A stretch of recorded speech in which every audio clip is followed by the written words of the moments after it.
My name is Kate del Castillo.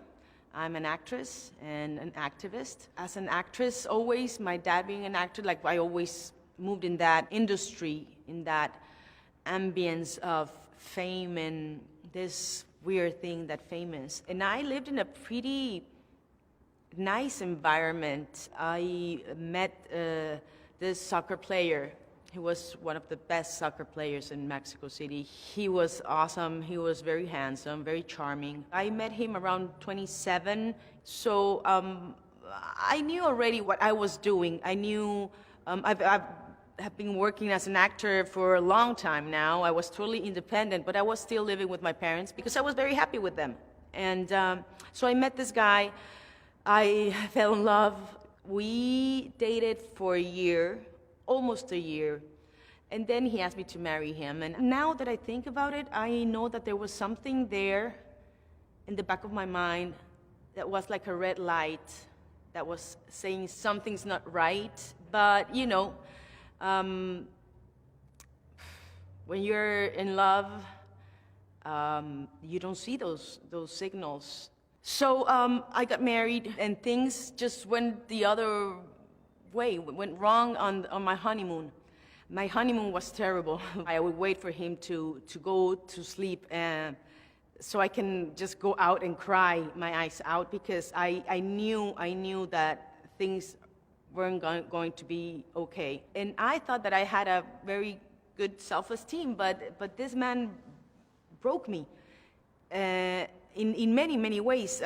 Even with my work, he would tell me that I'm a horrible actress, that I should go and take classes. Every single day he would say, "Oh my God, you woke up like uglier than yesterday." And he would laugh. And stupid things like that it just leads you to break you every single day with being just dismissive with me and all that because he was the star and he thought that he was the star, but I was a star as well, and I was very well known in Mexico, and he didn't like that. And things got even worse because first it was only like verbal violence, and then he started touching me and hitting me and kicking me.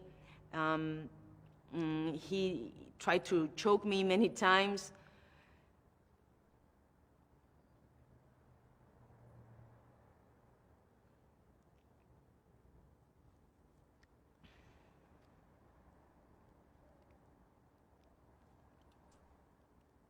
And sorry. And there are times because I couldn't go out with my friends, I couldn't go see my parents, I was pretty much kidnapped.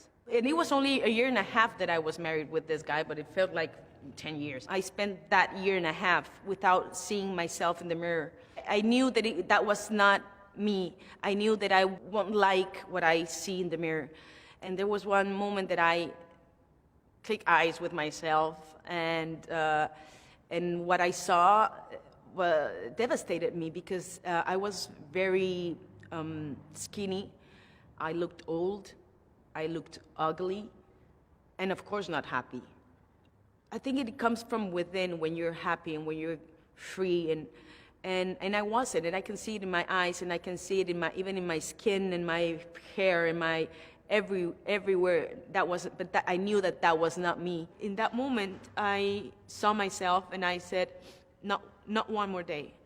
I can't see this person like this one more day, and I had to do something. So he went to Japan for the World Cup, and I decided to leave. And I just left our home and I never came back again.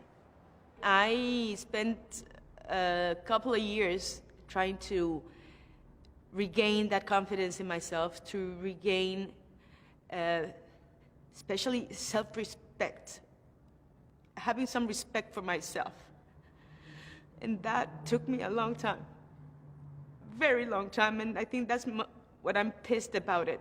It's not being a victim, it's that who can come and just tear you apart and break you just like that?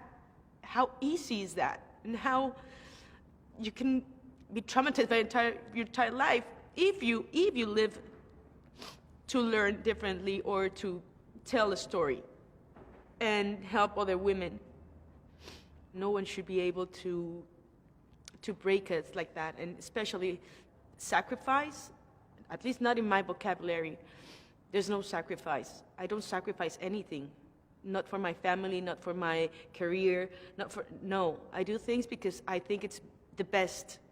And if I give away things or emotions or whatever, it's because at the end, I think it's gonna be for the better. And that makes me feel amazing.